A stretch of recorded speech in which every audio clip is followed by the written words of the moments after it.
आप सभी का स्वागत करती हूँ। तो आज का जो हमारा टॉपिक है वो है पृथ्वी की आंतरिक संरचना। तो सबसे पहले हम पृथ्वी की आंतरिक संरचना पढ़ेंगे, उसके बाद फिर हम देखेंगे इसी का जो भाग है भारत की मिट्टियां। तो भारत की मिट्टियों के बारे में भी हम चर्चा करेंगे। तो चलिए आज हम स्टार्ट करते हैं।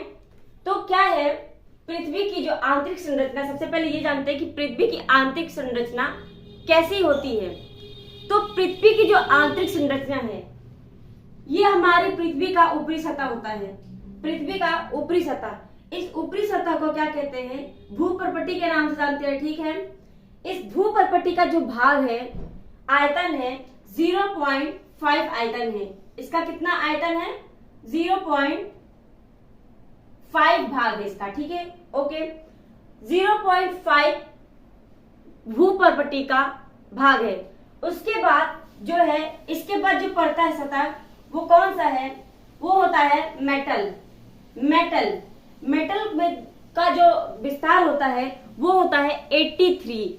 उसका आयतन जो होता है 83 तक भाग इसका क्या है? मेटल होता है। फिर जो शेष बचता है यानी 16 क्या है? 16 पर क्या है? आपका करोड़ है। 16% पे आपका करोड़ है। 16% पे करोड़ का विस्तार है। तो 3 भागों में क्या है बांटा गया है पृथ्वी की संरचना को। मैप के हिसाब से देखते हैं पहले हम। चलिए, तो ये हमारा क्या है? पृथ्वी है। पृथ्वी को देख रहे हैं आप, पृथ्वी की 3 लेयर हैं। पृथ्वी की 3 लेयर है। एक हो गया भूपर्पटी, दूसरा हो गया आपका मेटल और तीसरा आपका करोड़। यानी ऊपरी जो भाग है, पृथ्वी का जो ऊपरी भाग है उसे भूपर्पटी के नाम से जानते हैं। फिर पृथ्वी का जो सेकंड भाग है, जो भूपर्पटी के नीचे वाला जो भाग है, उसको मध्यमंडल या मेटल कहते हैं, ठीक। उसके बाद आपका आता है लास्ट में करोड़, जिसे कोर भी कहते हैं। करोड़ जो है पृथ्वी का सबसे आंतरिक भाग होता है। तो हम इसे जरा बाहर निकाल के, इसका एक पीस निकाल कर बाहर एक पिज्जा की तरह निकाल कर देखते हैं। चलिए, तो हमने एक पिज्जा के हिसाब से, पिज्जा की तरह एक उसका शेप निकाल लिया है, पृथ्वी को यहाँ पे दर्शा दिया है। इससे हमें पर्पटी, ऊपरी सतह पे भूपर्पटी है, फिर क्या है? मध्यमंडल, उसके बाद है करोड़। भूपर्पटी, मध्यमंडल और करोड़ में क्या है? पृथ्वी 3 भागों में बटा हुआ है, ठीक है। तो पूछता है कि पृथ्वी में क्या क्या पाया जाता है। पृथ्वी की जो भूपर्पटी है, भूपर्पटी में क्या क्या पाया जाता है? तो भूपर्पटी में ऑक्सीजन, एल्यूमिनियम और सिलिकॉन पाया जाता है। फिर सवाल बनता है कि भूपर्पटी में सबसे ज्यादा पाए जाने वाला तत्व क्या है? तो भूपर्पटी में सबसे ज्यादा पाया जाने वाला जो तत्व है वो है ऑक्सीजन, O2। उसके बाद पाया जाता है सिलिकॉन, सिलिकॉन के बाद एल्यूमिनियम पाया जाता है। यानी जब क्वेश्चन बनेगा कि भूपर्पटी पे सबसे ज्यादा कौन सा तत्व पाया जाता है, तत्व बोलेगा तो आपका आंसर होगा ऑक्सीजन। लेकिन वहीं पर पूछ दे, अगर वहीं पे पूछ दे पूरे पृथ्वी में सर्वाधिक मात्रा में क्या पाया जाता है, तो पूरे पृथ्वी में सर्वाधिक मात्रा में आपका सबसे ज्यादा आयरन पाया जाता है। उसके बाद ऑक्सीजन, फिर जाके एल्यूमिनियम पाया जाता है, ठीक है। फिर पूछेगा क्वेश्चन कि पृथ्वी की पपड़ी में यानी भूपर्पटी पे कौन सा धातु सबसे ज्यादा पाया जाता है। तो सबसे ज्यादा धातु जो पाने वाला होता है वो एल्यूमिनियम। कंफ्यूजन। एक तरफ हमने कहा ऑक्सीजन भूपर्पटी में सबसे ज्यादा पाया जाता है, दूसरी तरफ मैंने कहा एल्यूमिनियम भूपर्पटी पे सबसे ज्यादा पाया जाता है। लेकिन अंतर है इसमें, कैसे? यहां पर क्वेश्चन बोला है भूपर्पटी में सबसे ज्यादा तत्व और धातु में बहुत अंतर है। जब पूछेगा भूपर्पटी में सबसे ज्यादा तत्व कौन से पाए जाते हैं, तो तत्व में सबसे ज्यादा ऑक्सीजन पाया जाता है।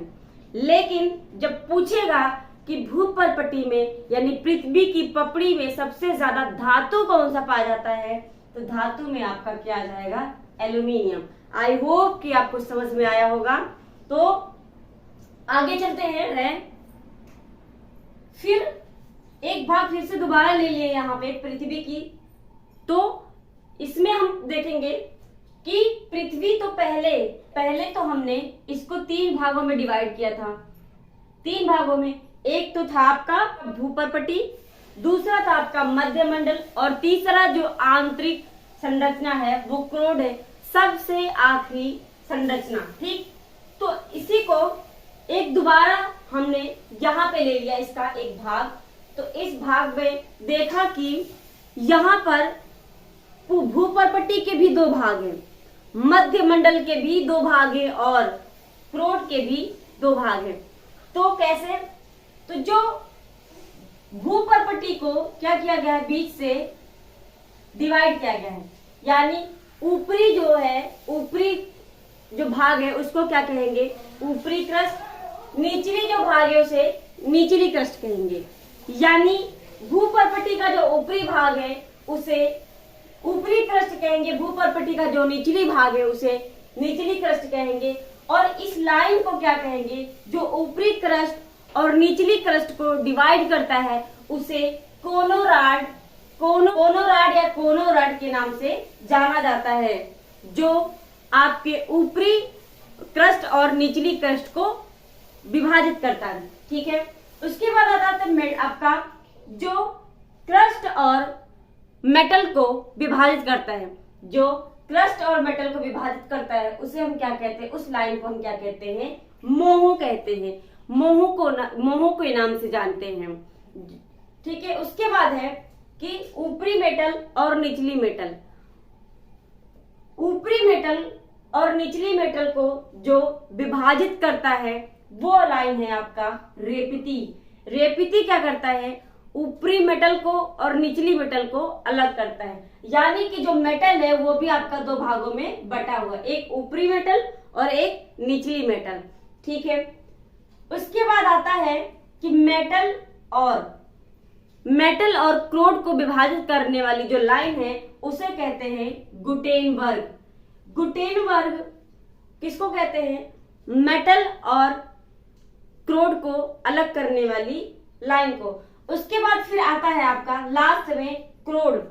क्रोड को भी 2 भागों में बांटा गया है, ऊपरी क्रोड और निचली क्रोड। यानी कि आप यहाँ पे देख रहे हैं कि ऊपरी क्रस्ट, निचली क्रस्ट, ऊपरी मेटल, निचली मेटल, ऊपरी क्रोड, निचली क्रोड। यानी सिर्फ 2 शब्दों की यहाँ पे बात की गई है, एक ऊपरी यूज किया गया है और एक निचली। नाम वही है, मेटल आपका क्रस्ट वही है, क्रोड वही है, बस इसमें ऊपरी और निचली में विभाजित कर दिया गया है। तो ऊपरी क्रोड और निचली क्रोड को जो विभाजित करने वाली रेखा है उसे कहते हैं लेहमन। लेहमन रेखा ऊपरी क्रोड और निचली क्रोड को विभाजित करती है। तो क्वेश्चन बन जाएगा कि पृथ्वी का ऊपरी क्रस्ट और निचली क्रस्ट को विभाजित करने वाली कौन सी रेखा है, तो आपका आ जाएगा कोनोरॉड। फिर इसी तरह पूछ लेगा कि क्रस्ट और मेटल को कौन सी लाइन विभाजित करती है, तो वो आपका हो जाएगा मोह। तो इस प्रकार आपके क्वेश्चन बनेंगे। तो बस ये था हमारा पृथ्वी की आंतरिक संरचना का, जो कि अब ये कंप्लीट हो चुका है। आई होप कि आपको समझ में आ गया होगा। वीडियो लंबी हो जाएगी, इसलिए जो है पृथ्वी की जो भारत की मिट्टी है उसे हम कल की क्लास में देखेंगे। धन्यवाद।